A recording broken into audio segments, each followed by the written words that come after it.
E hoje o Metrópolis entrevista o prefeito do Rio de Janeiro, Eduardo Paes, do PSD. Como vai, prefeito? Tudo bem? Tudo bem, Raquel. Prazer grande estar aí batendo esse papo com vocês. Seja bem-vindo mais uma vez ao Metrópolis. Prefeito, o senhor entrou numa disputa, digamos uma disputa do bem aí, com o governador de São Paulo na chamada corrida da vacinação, né? Os dois até trocaram mensagens bem-humoradas ali pelas redes sociais, eu venho acompanhando. É esse o caminho, prefeito, na política e na saúde? De respeito, de colaboração? É esse o caminho?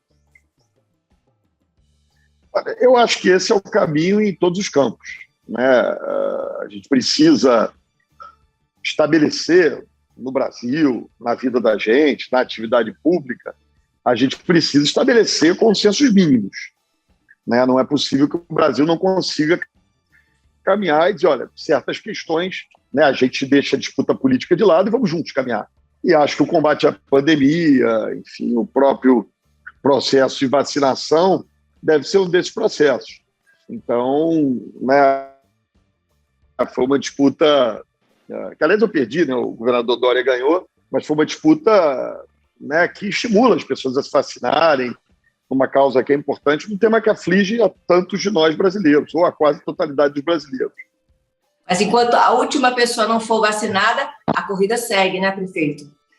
Segue, não tem jeito, né? A gente tem que... O Brasil tem uma coisa muito positiva, né? A gente acaba falando muito pouco sobre isso, mas o Brasil tem hoje uma cobertura vacinal por uma cultura de imunização do país, né, que é muito alta. Se você for comparar com os Estados Unidos, se você for comparar com países europeus, nós estamos muito na frente, né? Quando você olha para o público-alvo aí, a maioria dos lugares do Brasil, chegando a 95%, 96%, muitas vezes até 100% de imunização. Então, o ideal é que a gente chegue a 100%, né? Que a gente possa ter todas as pessoas imunizadas, tomando a primeira dose, tomando a segunda dose, agora, no caso das pessoas mais idosas, tomando a terceira dose, a dose de reforço. Isso é muito importante para que a gente possa voltar a uma normalidade. É óbvio, a gente vai ter que conviver com a doença por um tempo, enfim, ela não vai ser eliminada agora, mas a gente pode avançar muito, principalmente naquilo que é o objetivo final, é diminuir o número de mortes em razão dessa doença. O Rio de Janeiro é uma das cidades brasileiras que foi afetada com atraso no repasse das doses pelo Ministério da Saúde. O senhor acredita que há algum tipo de sabotagem aos municípios e aos estados que são governados por opositores do presidente Jair Bolsonaro? Não acredito, não. Até porque, enfim, você vai olhando, né, a distribuição das vacinas tem sido feita de maneira regular por todo o Brasil. O que eu tenho sempre cobrado é que a gente tem uma logística mais ágil, né? Essa é uma operação de guerra, né? Então, você tem as datas que os laboratórios estão entregando ao Ministério da Saúde, que foi quem comprou as vacinas, quem está distribuindo as vacinas. Então, era importante, eu sempre cobrei isso, que se tivesse uma logística, chegou a vacina, tem que ter todos os aviões disponíveis da FAB para distribuir para 27 estados, né? Não é tão complexo assim, é muito mais complexo, por exemplo, um estado feito São Paulo, sei lá, tem mais de 500 municípios, o estado feito Minas Gerais, que tem 900 municípios, ou mais de 900 municípios, no caso do Rio, você tem 92 municípios, e que é muito mais complexa a distribuição, por exemplo, de uma prefeitura como a do Rio, que distribui para 300 pontos pela cidade, e a vacina chega, a gente consegue fazer isso. Tem essa logística mais bem estruturada, mas eu não vejo nenhum tipo de perseguição de respeito à população, né, por parte do governo federal, nem do Ministério da Saúde. O senhor foi um dos milhões de brasileiros que perderam amigos e parentes para a Covid. Há pouco mais de, acho que 2 meses, não é isso? O seu pai faleceu vítima de complicações ligadas à doença, né? Foi um choque muito grande, né, na sua família e também para o Brasil, que acompanhou o seu drama. O que mudou na sua rotina, na sua vida de lá para cá, após ter perdido seu pai para a Covid? É óbvio, né, Raquel?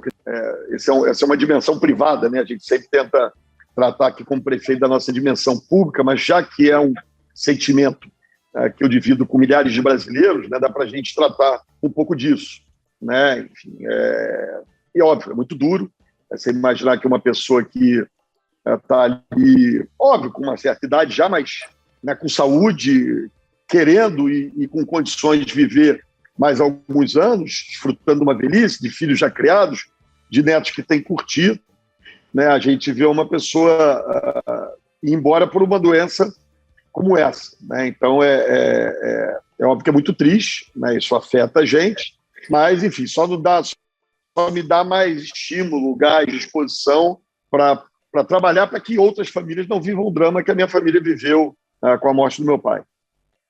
E o senhor tem sido realmente muito cuidadoso no trato das questões da Covid. Como é que o senhor se sente ao ver o ministro da Saúde, Marcelo Queiroga, defender, por exemplo, a não obrigatoriedade do uso de máscaras como uma forma de proteção contra a Covid?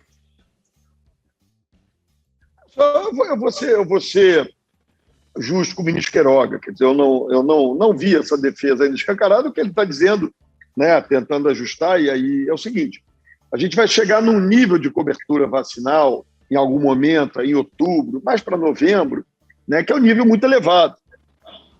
E é natural que você, a partir desses níveis vacinais, que chegue, obviamente, olhando o cenário epidemiológico daquele determinado momento, é natural que você vá flexibilizando, que você vá tirando restrição, em alguns casos até o uso da máscara, como a gente tem visto nos Estados Unidos e países europeus, que até alcançam um nível vacinal menor do que o nosso, como eu já disse aqui. O que a gente tem visto, Raquel? Se você olhar... assim, vamos dar 4 exemplos aqui. Espanha, Estados Unidos, Israel e Inglaterra, né? Os 4 países já tinham flexibilizado bastante, né? E você teve surto, surgimento da variante, a tal variante Delta, com aumento do número de casos. Em 2 casos, Israel e Estados Unidos, você tem também um consequente aumento do número de mortes. A verdade é que as medidas restritivas não foram ampliadas a partir daí.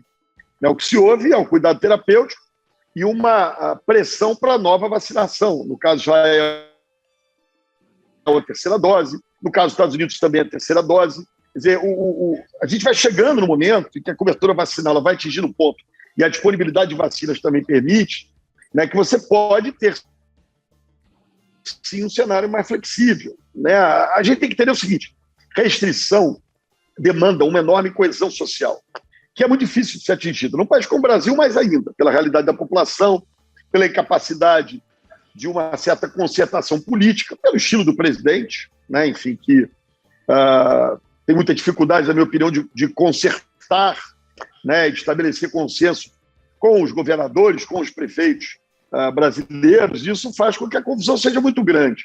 Então, essa coesão social necessária para restrições, ela é muito importante se você quiser fazer restrição.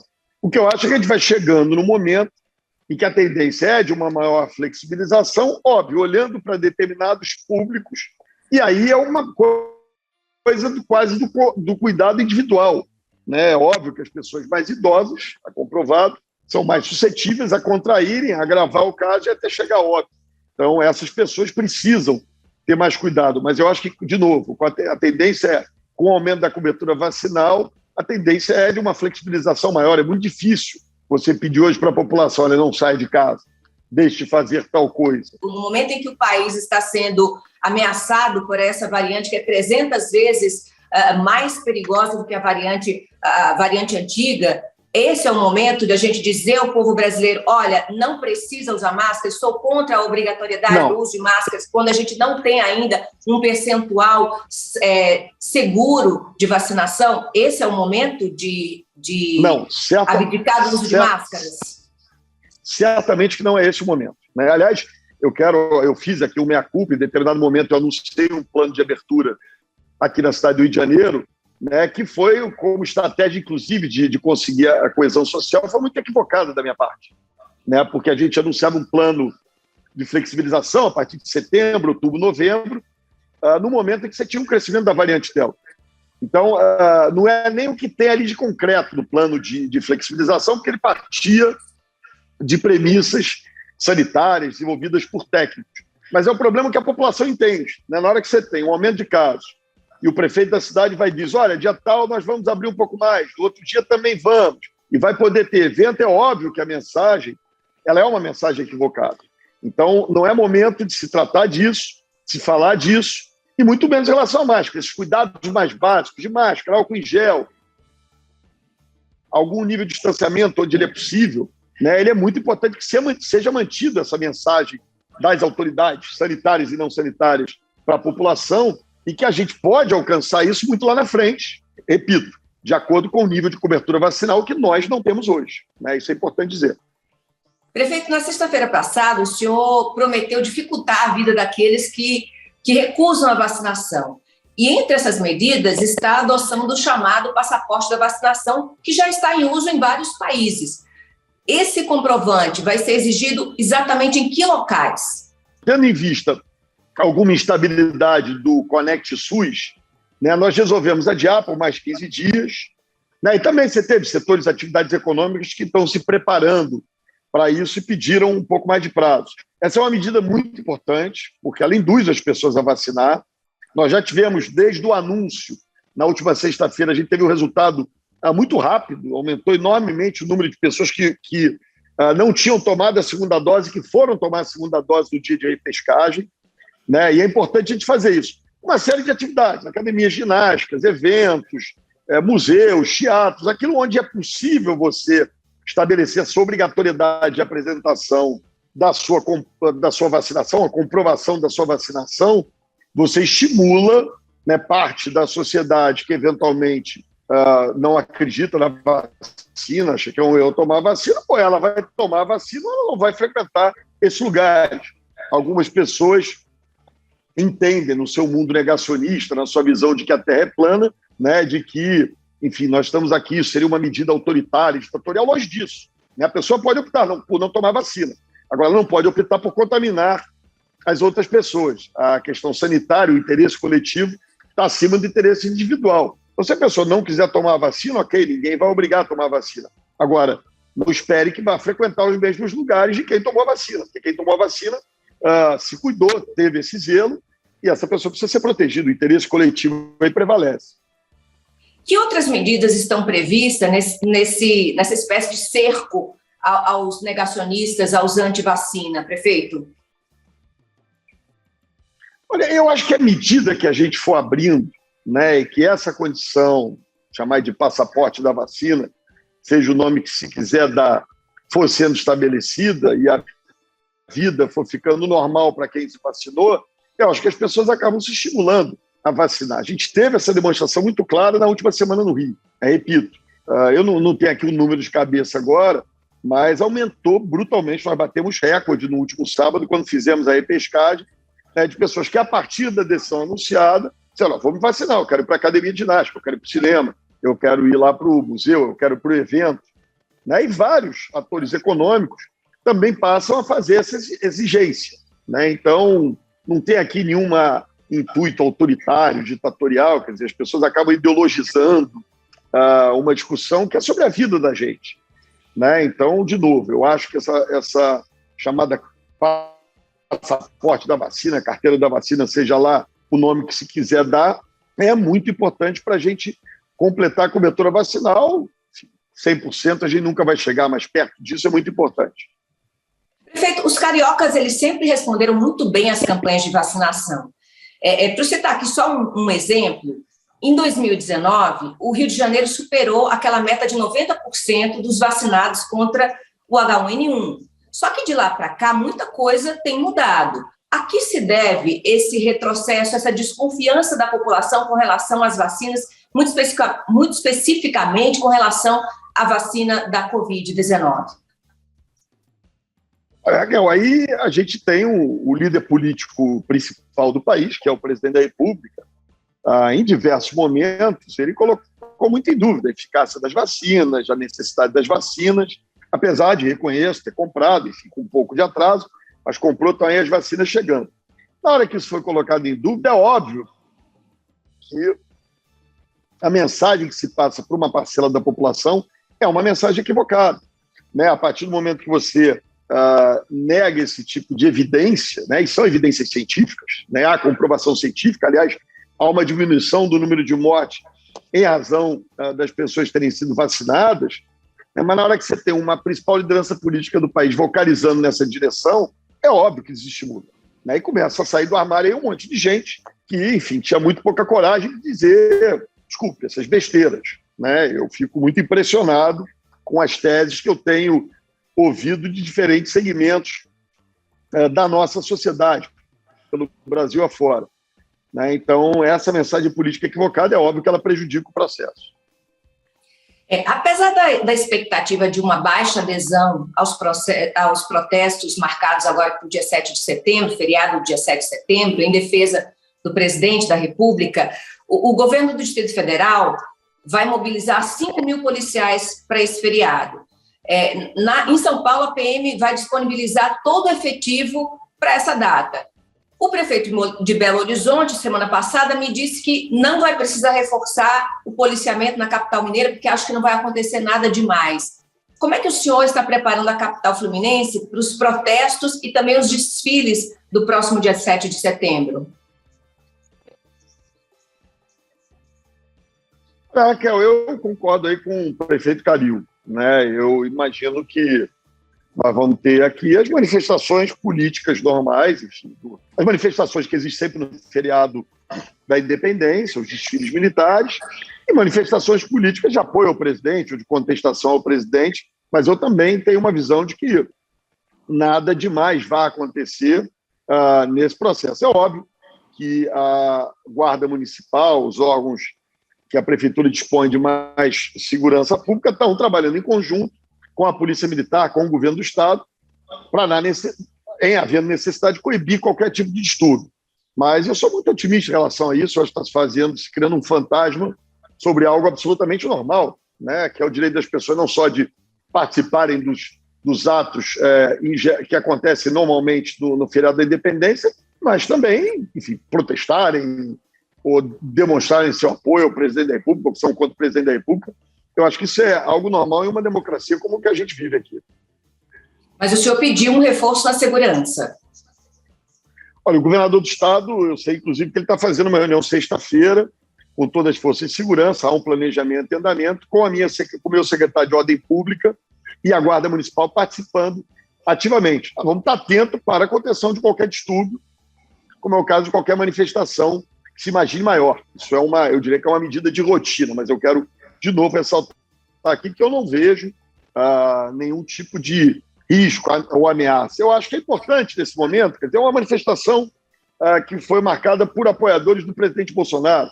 Eu também não entendo que seja um dia que a oposição tenha que ir para as ruas se protestar. Combina de outro dia, né? Dia para o sábado. Enfim, protestar todo mundo pode, manifestar a favor todo mundo pode, mas é óbvio, né? Não precisa ficar de provocação, porque sempre tem um esquentadinho, um bobalhão autoritário que acaba perdendo um pouco a linha. Então, acho que é importante isso, permitir a manifestação de apoio ao presidente Bolsonaro, né? Que bom que o presidente tem seus apoiadores, e a oposição ao presidente Bolsonaro que se manifeste também na oportunidade que achar adequado. Vamos falar um pouquinho de eleição, prefeito? Alas do seu partido, o PSD, têm apoiado a filiação e também a posterior indicação do Rodrigo Pacheco, presidente do Senado, à presidência da República em 2022. O senhor acha, aqui para nós, que o presidente do Senado pode furar a fila do seu partido, entrar agora na legenda e sentar na janelinha? Pode isso, prefeito? Eu diria que essa fila já está furada e só falta ele sentar na janelinha, né? A janelinha está à disposição dele, né? Enfim, são conversas que o presidente Kassab tem tido com o presidente do Senado. Nós entendemos que... Primeiro, eu entendo que o partido político é importante que se apresente na eleição, né? Com suas propostas, com a sua visão do país. Por isso, a eleição é de 2 turnos, né? Então, isso é um primeiro passo importante para um partido tão grande quanto o PSD se apresentar na eleição.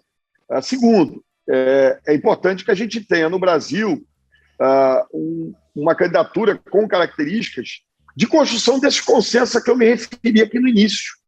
Não é admissível que um país das nossas dimensões, com o nosso nível de problemas, não tenha homens e mulheres públicos que possam, de alguma maneira, conduzir esses consensos. Se a gente for olhar para trás, você pode gostar ou não gostar do Fernando Henrique, mas ele conseguiu liderar a nação no consenso do combate à inflação e à estabilidade da moeda. Você pode gostar ou não gostar do presidente Lula, mas ele conseguiu liderar o país no combate à fome, à pobreza, à diminuição da pobreza. E faz um tempo que a gente não tem um líder no país que possa nos liderar, né, nos conduzir na construção de consenso.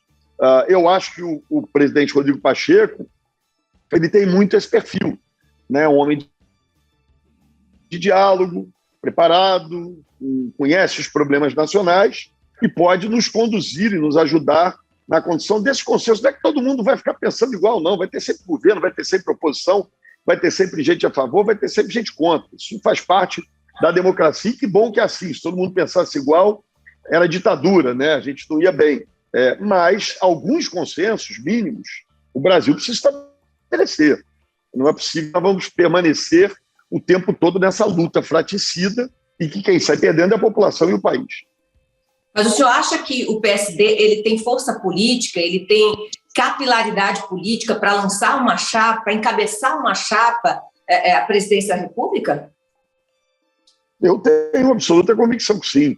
Né? Você tem o senador Otto Alencar na Bahia, o senador Anastasia em Minas Gerais, o governador Ratinho, o prefeito Calil, tem aqui a minha, provável vinda do governador Geraldo Alckmin para o PSD também nos próximos meses. Né? Então, é um partido que tem muita capilaridade, que tem muita força política, que está se constituindo, se formando como uma força importante do centro, do diálogo da política brasileira. Portanto, me parece que tem sim, tem muita força para isso. E nós temos condições de apresentar à sociedade um nome capaz de novo, construir esses consensos. Prefeito Eduardo Paes, o senhor já defendeu o lançamento da candidatura do presidente da OAB, o Felipe Santa Cruz, ao governo do estado do Rio de Janeiro. Essa informação não seria meio que uma cortina de fumaça, já que o seu nome e também o do deputado Marcelo Freixo, que estão despontando como favoritos. E aí, como é que fica? Raquel, eu disputei uma eleição ano passado para prefeito. Né? Fui eleito prefeito do Rio de Janeiro para ficar aqui 4 anos e disse que ficaria 4 anos. Né? Acho que, inclusive, da entrevista que eu dei para você durante o processo eleitoral, eu reafirmei isso à população da minha cidade e a cidade precisa disso. Nós enfrentamos aqui 4 anos do pior prefeito da história dessa cidade. Então, eu não vou sair da prefeitura, eu vou continuar. Até tentei ser governador em 2018. Infelizmente, o Estado escolheu aquele sujeito, aquele juiz que deu no que deu, não foi por falta de aviso, mas eu acho que a minha obrigação agora, como prefeito do principal colégio eleitoral do Estado, como prefeito da principal cidade do Estado, é a de construção de uma candidatura que possa enfrentar os problemas do Estado, primeiro e antes de mais nada, e que possa disputar a eleição com chance de vitória. O Felipe Santa Cruz é um quadro qualificado, né, um quadro pronto, preparado para um Estado que viveu nos últimos anos, enfim, um conjunto de escândalos, de crise econômica, de crise política, que tem enormes desafios no campo da segurança pública. Nós estamos falando do presidente da OAB, né, que quando a gente olha para o sistema de segurança pública, nós não podemos falar só de polícia, estamos falando de Ministério Público, estamos falando de sistema prisional, de judiciário. Uma pessoa com a dimensão, com o tamanho, com a estatura do Felipe Santa Cruz tem todas as possibilidades de dialogar com todos esses setores e construir um plano para o Estado, um plano para a segurança pública e avançar liderando o Estado com uma, vamos dizer assim, uma coluna vertebral rígida, sob o ponto de vista ético, inclusive, né, fazer a transformação e a passagem que o Estado precisa. Né? O Rio viveu períodos muito traumatizantes nos últimos anos. Nós fomos uma espécie de epicentro desse conjunto de crises brasileiras, ética, econômica, política, enfim, isso tudo que a gente está vendo há mais tempo do que merecíamos ou do que devíamos no Brasil. O senhor falou no Wilson Witzel, ex-governador do Estado, e eu relembro aqui o Marcelo Crivella, ex-prefeito da cidade do Rio de Janeiro. Ambos cabos eleitorais de Jair Bolsonaro no Rio de Janeiro, mas acabaram condenados na justiça, né, em primeira ou última instância, e estão inelegíveis. Quem vai representar o bolsonarismo na eleição, na disputa do governo do Estado do Rio no ano que vem? Olha, enfim, esse é o cenário, na minha opinião, ainda, de certa forma, indefinido, mas o governador Cláudio Castro tem mostrado muita proximidade com o presidente da República. Né? Eu não sei que grau de conversa existe ali, que grau de aliança já existe. Volta e meia se especula sobre a possibilidade de ter uma candidatura ligada ao bolsonarismo, com algum candidato da área militar, né? Mas são especulações ainda. Essas certas verdades a gente vai começando a conhecer muito daqui a, vamos dizer, 8, 9, 10 meses. Né? Esse período é um período ainda em que se especula muito, que os candidatos são lançados, em que se fala, olha, pode vir isso, aquilo. Se fosse seguir o quadro hoje, nós teríamos a tendência do governador Cláudio Castro apoiando a candidatura do presidente Bolsonaro. Dos últimos 6 governadores do estado do Rio de Janeiro, 5 foram presos por corrupção. O senhor é investigado por fraude em licitação, por corrupção também, falsidade ideológica eleitoral. Essas denúncias foram frutos de delações premiadas, né, prefeito? O senhor teme ter o mesmo destino dos ex-governadores? Olha, Raquel, eu passei os últimos 4 anos, né, sem mandato nenhum, né, num estado em que todo mundo delatou todo mundo, né, e você não vai encontrar em qualquer delação, qualquer pessoa, ao contrário, você vai encontrar delatores dizendo que nunca houve qualquer tipo de conversa, de corrupção, de pedido de propina. Né? Então, esse é um primeiro ponto importante ser dito. É normal, nesse período de tantas suspeitas, muitas delas com razão de ser, é normal que os homens públicos, aqueles que estão em cargos de comando, que estiverem em funções de comando, como eu estive, sejam investigados. Eu tenho certeza e a tranquilidade de que, apurados os fatos, isso não terá consequência, como já aconteceu em várias ações judiciais que entraram contra mim. Né? Eu me lembro, bens bloqueados por causa do campo olímpico de golfe. Né? Isso parecia um escândalo aí atrás.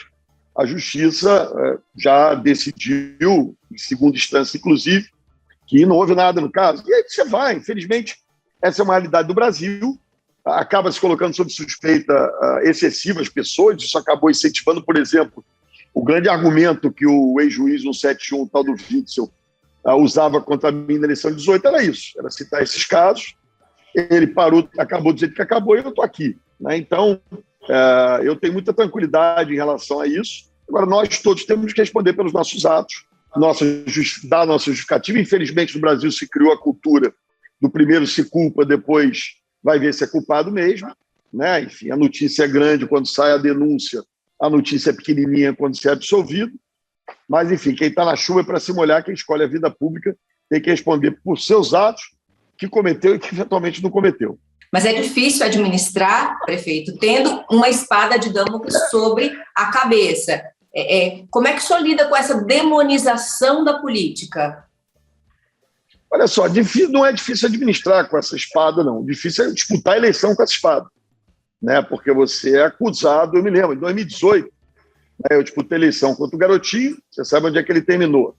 Contra aquele deputado Índio da Costa, você sabe onde ele terminou. Contra o Witzel, olha onde ele terminou. Então, todos me acusavam, todos apontavam o dedo para mim. Né? Então, assim, é difícil disputar a eleição, né? Porque o eleitor diz, olha, o Ministério Público entrou com uma ação e está dizendo tal coisa. Saiu no jornal, saiu na televisão, saiu nas redes que você fez tal coisa. Né? Então, governar não. Governar eu sigo aqui firme, enfim, buscando sempre. Né? Você tem que fazer sua defesa, tem que caminhar nessas questões. Mas, de novo, né, tranquilidade não dá para dizer, é muito ruim, é desagradável, né, ninguém gosta de ser acusado levianamente de atos que não praticou, mas, repito, isso é uma compreensão que os homens públicos, aqueles que estão na vida pública, têm que ter. Né? Infelizmente, isso se vulgarizou no Brasil. Acho que agora a gente volta a um certo equilíbrio. Né? Eu estava vendo aí o que aconteceu, acho que ontem, com o governador Aécio Neves em relação à delação da Odebrecht no Supremo Tribunal Federal foi arquivado. Né? Quanto tempo ele não apanhou igual um desgraçado, como se tivesse roubado milhões. Né? Então, enfim, é um pouco... Eu mesmo me lembro daquela delação do Delcídio Amaral, no caso que eu agi com...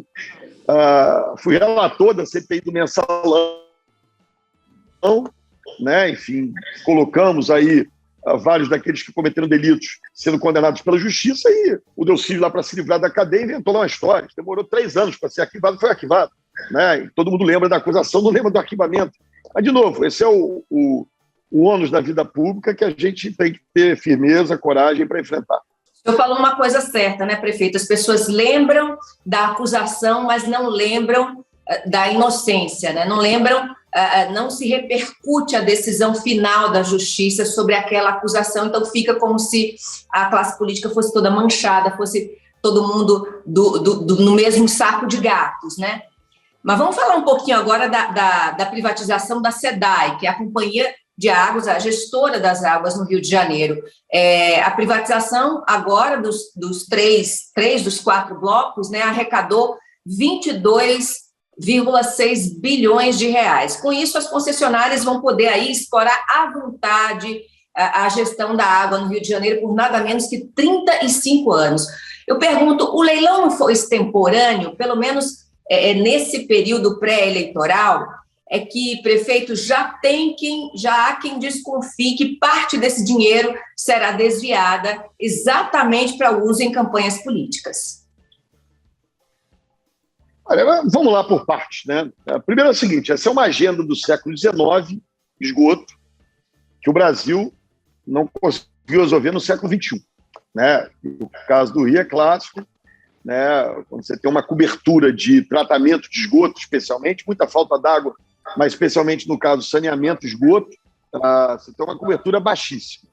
Então, o que se provou, aí você teve o novo marco de saneamento, então a concessão ela é uma medida inteligente, importante, não só ela vai tornar mais eficiente o serviço, como ainda permitir uma outorga importante para o Estado, especialmente, que vive uma situação fiscal complexa já há algum tempo. Né? Então, esse é um primeiro aspecto. O segundo aspecto é que destino você dá a esses recursos. É óbvio que esse é um recurso extraordinário.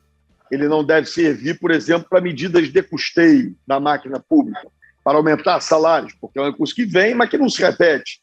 Então, o ideal é que você faça isso em investimentos de qualidade que olhem estrategicamente para os seus resultados no Estado ou nos municípios, diferentes municípios do Estado. E aí, em relação... Né, a gente não pode ficar já dizendo, olha, estão fazendo isso porque vai roubar. Né? Acho que os órgãos de controle têm que estar atentos, impedir que desvios aconteçam. Mas houve um interesse muito especial, né, do governo federal. A gente teve o presidente da República, junto com o ministro da Economia, né, acompanhando todo o leilão e dando todo o suporte a essa privatização. O senhor acha que não há interesse também político sobre essa venda? Não. Aqui está falando uma pessoa que não é da base do governo federal, né, não é nem ligada ao presidente Bolsonaro, nem ao ministro Paulo Guedes, e eu tenho certeza que ali era só espírito público. Né? O Rio fez um acordo com o governo federal de recuperação fiscal. Né? O Rio não paga a sua dívida hoje em dia e, de maneira muito técnica, isso inclusive não aconteceu no governo do presidente Bolsonaro, nem com o Paulo Guedes ministro, de maneira muito técnica, se colocou ali um conjunto de medidas que o Estado deveria tomar. A medida mais importante era, de fato, a concessão da SEDAI.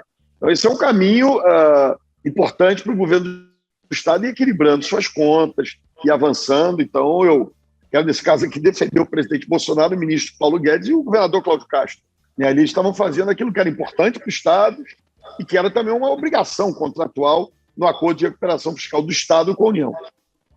Que uso a Prefeitura do Rio de Janeiro vai dar para o seu quinhão na privatização da SEDAI, né? Foram distribuídos aí aos municípios, cada qual o que lhe era devido. Como é que a Prefeitura do Rio vai usar esse dinheiro? Olha, a gente vai fazer esse anúncio, Raquel, no próximo dia 13, né? Mas adiantando aqui algumas coisas, basicamente, nós pretendemos tomar medidas que, repito, não sejam de custeio prolongado, ou seja, entendendo que esse é um recurso né, que ele tem esse tempo aqui, ele não vai se repetir. Né? Então, basicamente, o que a gente vai gastar em medidas de custeio que não tenham que ser repetidas e investimentos. Né? Nós trabalhamos aqui, isso já foi anunciado, em todos os meus governos foi assim, agora não é diferente, um planejamento estratégico, com metas muito claras nas diferentes áreas da administração, metas que são monitoradas pela imprensa, pela população, e esses recursos vão certamente abranger essas metas. Né? Mas há um déficit muito grande no atendimento de saúde, há um déficit enorme em razão desse período de pandemia e ausência de aulas para os nossos alunos da rede pública, há um problema de pobreza muito grande, portanto, programas de transferência de renda aí têm um papel importante, Então, a gente deve anunciar essas medidas no próximo dia 13 de setembro. O plano da prefeitura era reabrir a cidade para eventos públicos a partir dessa quinta-feira, né, dia 2 de setembro. Mas o senhor resolveu voltar atrás em virtude aí da descontinuidade, um atraso do repasse de dose e também por causa da variante Delta. Mas o senhor faz planos para o Réveillon do Rio de Janeiro ou também já descartou esse mega evento da agenda aí da prefeitura? Não, de maneira nenhuma, né? Primeiro, eu já admiti aqui, eu acho que eu errei na maneira como eu comuniquei esse plano, né, de reabertura.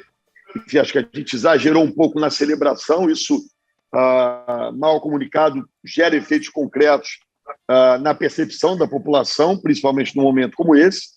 Mas você vai ter etapas de planejamento, de abertura, sim. Eu, desde o início aqui, o Rio foi o primeiro governo no Brasil a divulgar um calendário extenso de vacinação até o dia que terminasse.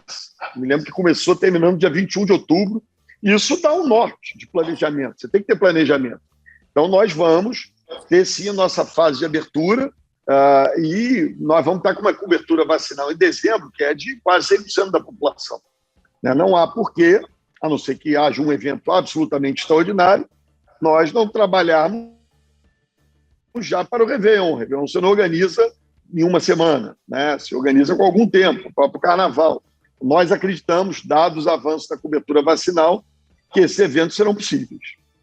Isso também vai depender da resposta da população, né, prefeito? Se a população responder também ao chamamento para vacinação. Isso é muito importante lembrar também, né?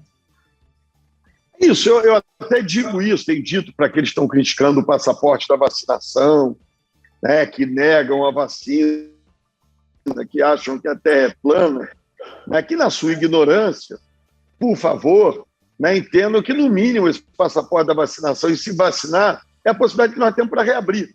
Então, tentem vocalizar a ignorância, a incompreensão de vocês, aqueles que nos ouvem nesse momento, né, para isso. Olha, a economia vai abrir, a vida vai voltar a uma normalidade se a gente alcançar essa cobertura vacinal muito alta. Vacinar para recomeçar, né, prefeito Eduardo? É isso. Sem a vacina, nós vamos ficar estacionados aqui, indo e vindo, que é o que ninguém quer. Então, terraplanistas do meu Brasil, vacinem-se para que nós possamos voltar ao normal. É isso aí. Prefeito Eduardo Paes, muito obrigada pela entrevista ao Metrópolis. A gente espera conversar sempre com o senhor. Sempre um prazer, estou aqui à disposição para esclarecer as dúvidas, enfim, prestar todas as informações que são importantes. Muito obrigado pela atenção e pelo carinho. Obrigada e boa sorte aí na campanha de vacinação do Rio de Janeiro. E o Metrópolis Entrevista fica por aqui. Eu vejo vocês na próxima oportunidade. Tchau.